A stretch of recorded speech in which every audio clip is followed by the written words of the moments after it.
ভারত বাংলাদেশ যুদ্ধ নিয়ে বাংলাদেশে একটি বৈঠক হওয়ার কথা ছিল। এবার কিন্তু সেই বৈঠকটি শেষ হয়ে গেছে। এটা অনেকেই জানেন, আবার অনেকেই জানেন না। তো বন্ধুরা, তাহলে ভারত বাংলাদেশ যুদ্ধ নিয়ে কি বৈঠক হলো তা নিয়ে থাকতেছে আজকের ভিডিওতে বিস্তারিত। দয়া করে আজকের ভিডিওটি কেউ স্কিপ করবেন না। তো বন্ধুরা, চলুন ভিডিওতে আজকে আর বেশি কথা বাড়িয়ে আপনাদের মূল্যবান সময়টি আমি নষ্ট করতে চাই না। সরাসরি আজকে আমরা চলে যাব ভারতের তরুণ ঘোষের কাছে, আর তার কাছ থেকে আজকে আমরা শুনবো ভারত বাংলাদেশ যুদ্ধের বৈঠক নিয়ে তিনি কি রেজাল্ট দিলেন। নমস্কার, আমি তরুণ ঘোষ। গতকাল ঢাকা থেকে বিদেশ সচিব বিক্রম মিস্ত্রি ফেরার পর, রাত্রিবেলায় উনি ফিরে এসেছেন।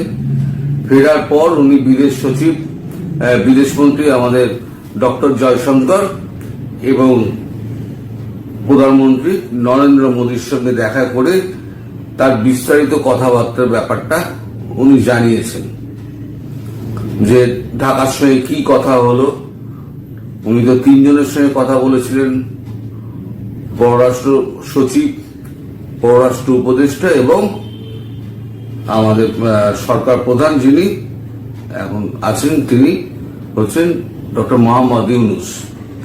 তাদের তিনজনের সঙ্গে কিভাবে কি রকম কথা হয়েছে, পুরোটাই সৌহার্দ্যপূর্ণ পরিবেশে কথাবার্তা হয়েছে। ফিরে এসে উনি বিস্তারিত একটা রিপোর্ট জমা দিয়েছেন। সেই রিপোর্টে কি আছে পুরোটা তো জানা যাবে না। তারপর উনি একটা ফর্মাল প্রেস কনফারেন্স আজকে সকালবেলা করেছেন। ফর্মাল সেই প্রেস কনফারেন্সে উনি জানিয়েছেন তার ঢাকা সফরের ব্যাপারে। সেখান থেকে হিন্দুস্তান টাইমস যেটা লিখেছে সেটা আমি আপনাদের একটু পড়ে শোনাই। উনি বলছেন, হিন্দুদের ওপর হামলা বন্ধ করুন। পররাষ্ট্র সচিব বিক্রম মিস্ত্রি বাংলাদেশ সফরে ইউনূসের সঙ্গে দেখা হওয়ায় ভারতের কঠোর কথা বলেছেন। আমরা পররাষ্ট্র সচিব বিক্রম মিস্ত্রি, যিনি সোমবার তার বাংলাদেশের সমকক্ষ মোহাম্মদ জাসিমউদ্দিনের আমন্ত্রণে ঢাকা সফর করেছিলেন, আলোচনার সময় হিন্দুদের উপর হামলার বিষয়টি উত্থাপন করেছিলেন। আমরা সাংস্কৃতিক, ধর্মীয় এবং কূটনৈতিক সম্পত্তির ওপর হামলার কিছু দুঃখজনক ঘটনা নিয়ে আলোচনা করেছি। আমরা সামগ্রিকভাবে বাংলাদেশের কর্তৃপক্ষের কাছ থেকে এই সমস্ত বিষয় একটি গঠনমূলক পদ্ধতির প্রত্যাশা করি এবং আমরা সম্পর্কটিকে ইতিবাচক দূরদর্শীভাবে এগিয়ে নিয়ে যাওয়ার জন্য উন্মুখ এবং গঠনমূলক দিক নির্দেশনা বলেছেন মিস্ত্রি, যিনি অন্তর্বর্তী সরকারের প্রধান উপদেষ্টা ডক্টর মোহাম্মদ ইউনূস এবং পররাষ্ট্র বিষয়ক উপদেষ্টা মোহাম্মদ তৌহিদ হোসেনের সঙ্গে সাক্ষাৎ করেছেন।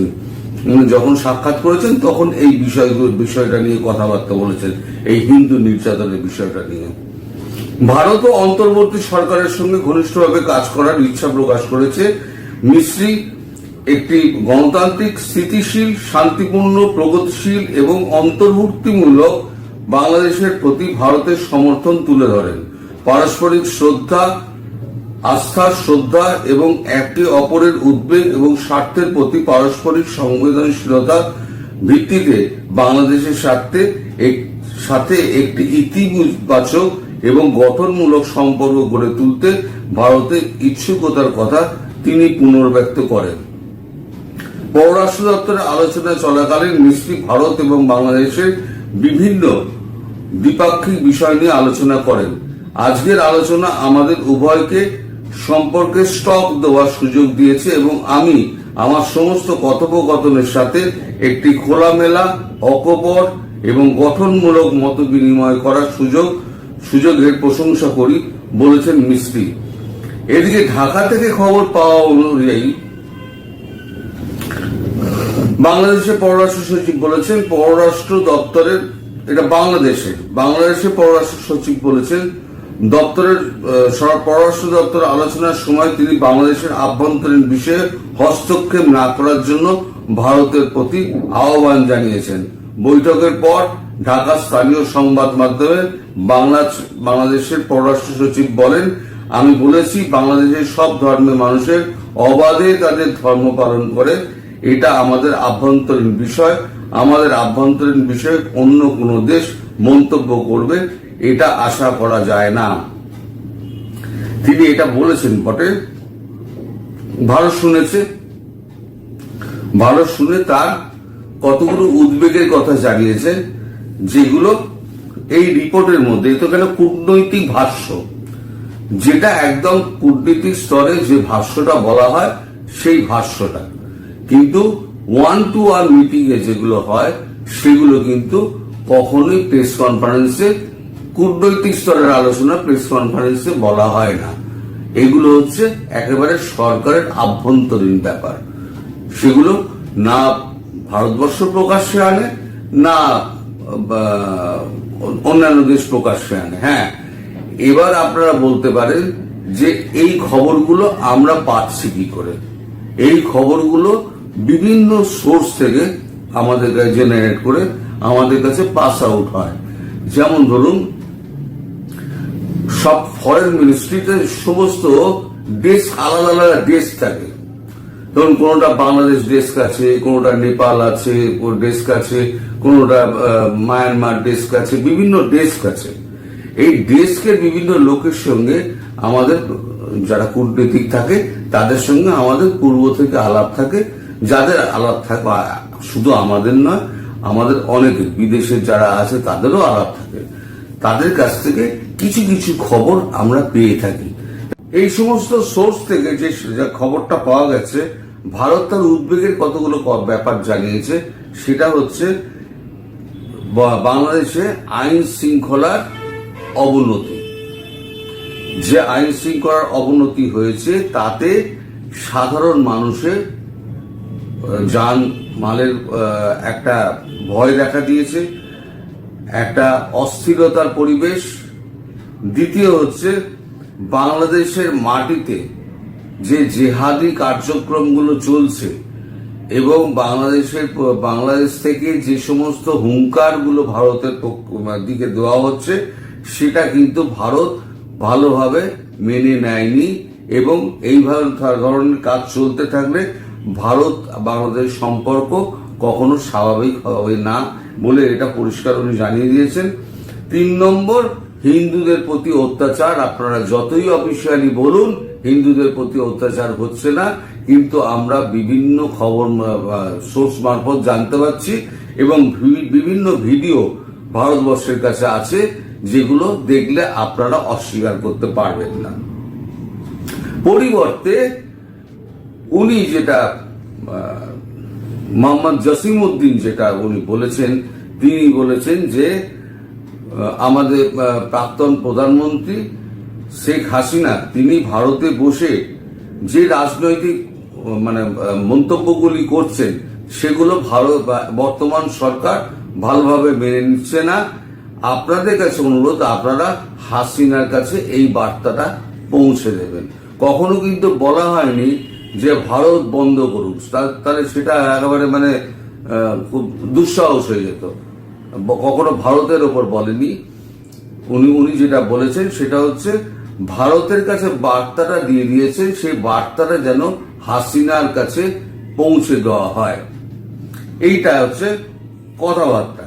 এইবারে দ্বিতীয় হচ্ছে, হাসিনার আমলে যে সমস্ত সুযোগ সুবিধাগুলো পাওয়া যেত, ভারত দিত, যে ফ্রি ট্রেড এগ্রিমেন্ট, তারপরে তো আপনার কিছু লোন, তারপর যে সমস্ত প্রজেক্টগুলো চলছিল যেগুলো বন্ধ হয়ে আছে, সেই সমস্ত প্রজেক্টগুলোকে আবার নতুন করে স্টার্ট করা, এই সমস্ত ব্যাপারগুলো আবার হাসিনার আমলে যা যা চলছিল সেই জিনিসগুলো আবার চালু করা হোক, এই আবেদনটা বাংলাদেশের পক্ষ থেকে করা হয়েছে।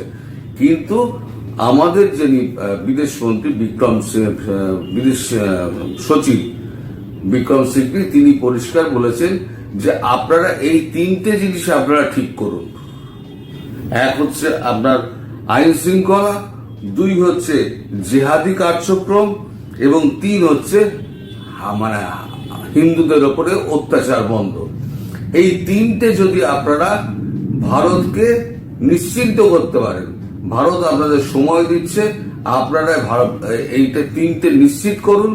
আমরা সময় দিচ্ছি, আমরা এই জিনিসটার উপর নজর রাখবো। যদি দেখি সবকিছু ঠিকঠাক আছে, তাহলে পরে ভবিষ্যতে ভারত এবং বাংলাদেশ পূর্বের মতো আবার একসঙ্গে কাজ করবে, বন্ধুত্ব, মৈত্রী এবং সহৃদয়তা বজায় রেখে। এরপরে আসে হচ্ছে ভিসা। যে ভিসা দেওয়া হচ্ছে না কেন, ভিসাটা কবে দেওয়া হবে সেটা নিয়ে একটা কথাবার্তা হয়। তখন উনি বলেছেন যে এখন বর্তমান যা রাজনৈতিক অবস্থা, অস্থিরতা, এর মধ্যে ভিসা কিন্তু দেওয়া হবে না। তিনি পরিষ্কার বলে দিচ্ছেন ভিসা কিন্তু দেওয়া হবে না।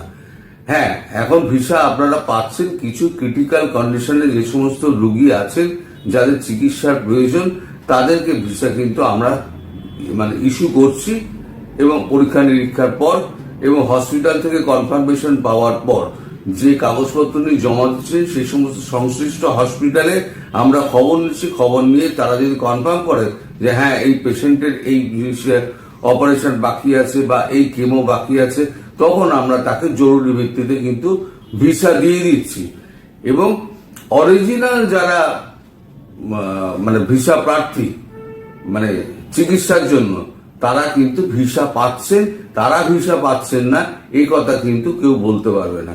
আর আপনি ট্রানজিট ভিসার কথা বলছেন, ট্যুরিস্ট ভিসার কথা বলছেন, এই মুহূর্তে কিন্তু ভারতবর্ষ ট্রানজিট এবং ট্যুরিস্ট ভিসা নিয়ে কোন রকম চিন্তা ভাবনা করছে না। আপনারা এই 3-4টে জিনিস আগে ঠিক করুন, আপনার দেশটা নর্মাল পজিশনে আসুক, তখন ভারত আবার নতুন করে শুরু করবে। সমস্ত ক্ষেত্রে নতুন ভাবে ব্যবসা বাণিজ্য, সম্পর্ক, স্থিতিশীলতা, সৌহার্দ্য, সমস্ত কিছু আবার ঠিক হয়ে যাবে। আপনারা এইগুলো ঠিক করুন, যা পূর্বের হাসিনার আমলে ছিল। আপনারা যে হাসিনার আমলে সুযোগটা চাইছেন, সুবিধাটা চাইছেন, আপনারা হাসিনার আমলের মতো আপনারা অবস্থাটা ঠিকঠাক করুন। আপনারা অর্থনৈতিক স্থিতিশীলতা আনুন, আপনারা আইন শৃঙ্খলা ঠিক করুন, আপনারা হিন্দুদের প্রতি অত্যাচারটা বন্ধ করুন, আপনারা জিহাদি কার্যক্রম বন্ধ করুন, তাহলে পরে দেখবেন সব কিছু ঠিক হয়ে গেছে। এই হচ্ছে মোদ্দা, এই যে একদিনের ট্যুরে যে ব্যাপারটা হয়েছে তার মোদ্দা ভাষণ বা ব্যাপারটা হচ্ছে এইটা। এখন দেখা যাক, কিন্তু আমার যে মনে হচ্ছে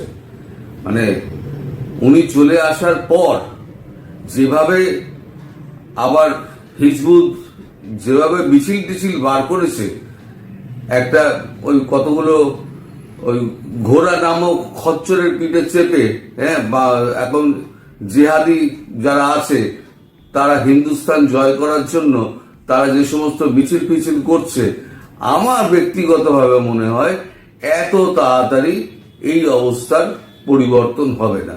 আর ডক্টর ইউনূসের হাতে কিন্তু এখন কিছু নেই। ডক্টর ইউনূস এখন মাথায় বসে আছেন, সেটা লোক দেখানো যা কার্যক্রম যেটা চলছে সেটা হচ্ছে জিহাদিদের হাতে চলে গেছে। ফলে ভারত বাংলাদেশ সম্পর্ক ভবিষ্যতে কোন জায়গায় যাবে যদি না এই কার্যক্রম, আসল হচ্ছে গিয়ে জেহাদি কার্যক্রম, জেহাদি কার্যক্রমটা বন্ধ হয়ে গেলে সবকিছুই বন্ধ হয়ে যাবে। এটা যদি বন্ধ হয়ে যায় তাহলে পরে দেখবেন সব আবার নর্মালাইজ হয়ে যাবে। কিন্তু আমার মনে হচ্ছে না এত তাড়াতাড়ি এই জিনিসটা হবে, এই বাংলাদেশ শান্ত হবে। কারণ বাংলাদেশের হাতে আর সরকারের হাতে আর কিছু নেই। সরকারের হাত থেকে কিন্তু বল বেরিয়ে গেছে, বল বেরিয়ে গিয়ে এখন বিভিন্ন হাতে এখন ঘোরাফেরা করছে, যে যেরম ভাবে পারছে এখন বাংলাদেশকে চালাচ্ছে। তাই হলো মোদ্দা বিষয়। সবাই ভালো থাকবেন, সুস্থ থাকবেন এবং সাবধানে থাকবেন। নমস্কার। ধন্যবাদ প্রিয় দর্শকবিন্দু, এতক্ষণ আপনারা শুনলেন ভারতের তরুণ ঘোষের বক্তব্য। তিনি আজকে যে বক্তব্য দিয়েছে, ভারত বাংলাদেশ যুদ্ধ নিয়ে একটি ঢাকায় বৈঠক হওয়ার কথা ছিল, সেই বৈঠকটি সম্পূর্ণ হয়েছে। এই বিষয় নিয়ে আপনারা শুনলেন আজকের ভিডিওতে বিস্তারিত। তো বন্ধুরা, আজকের ভিডিওটি দেখে আপনাদের কি মন্তব্য অবশ্যই কমেন্ট বক্সে কমেন্ট করতে ভুলবেন না। আর হ্যাঁ, এমন নিত্য নতুন আপডেট খবর সবার আগে পেতে এখনই আমাদের এই পিচ্চি সাকিব ইউটিউব চ্যানেলটি সাবস্ক্রাইব করুন। ধন্যবাদ।